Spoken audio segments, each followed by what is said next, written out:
À 200 km de Shanghai, la ville d'Angshu et ses 2,4 millions d'habitants met une touche finale aux préparatifs du G20 des 4 et 5 septembre. Le G20, le sommet qui réunit depuis 8 ans les chefs d'État les plus riches de la planète. Une occasion supplémentaire pour la Chine, puissance invitante, de se faire une place parmi les grands de ce monde. Le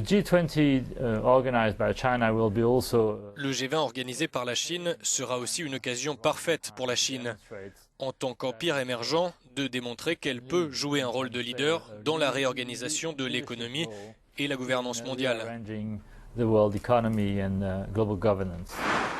Deuxième puissance économique mondiale, la Chine dispose de sérieux atouts, mais ne peut pas évidemment relancer à elle seule l'économie mondiale face aux désordres environnementaux, face à une croissance en berne et à des perspectives mondiales peu réjouissantes. L'objectif est de renforcer la coopération économique internationale, d'envoyer un signal politique fort démontrant l'unité, la coopération, l'ouverture et l'inclusion. La Chine compte surtout profiter du G20 pour soigner son image et rassurer ses partenaires face à l'inexorable ralentissement de son économie et face au désordre monétaire. La Chine qui tente de promouvoir la consommation et qui mise sur l'innovation. Mais l'empire du milieu fait toujours face à un endettement massif et à une surproduction dans ses entreprises d'État.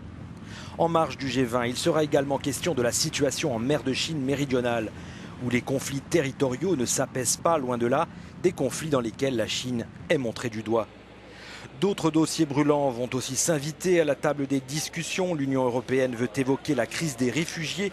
Le flot de migrants a certes décru ces derniers mois, mais il s'est déplacé via les routes maritimes en Méditerranée. La lutte contre le terrorisme et la guerre en Syrie seront très probablement au menu des débats. Côté diplomatie, une nouvelle rencontre entre le président américain et son homologue russe est attendue. Barack Obama et Vladimir Poutine ne se sont pas vus depuis novembre dernier. Barack Obama espère bien faire avancer le dossier syrien à 4 mois de son départ. Avec ou sans résultat concret à l'issue de ce G20, la Chine en tout cas n'a pas lésiné avec les moyens pour promouvoir ce sommet. Ce clip domestique en témoigne, ces images feront le tour du monde, c'est déjà ça de gagner.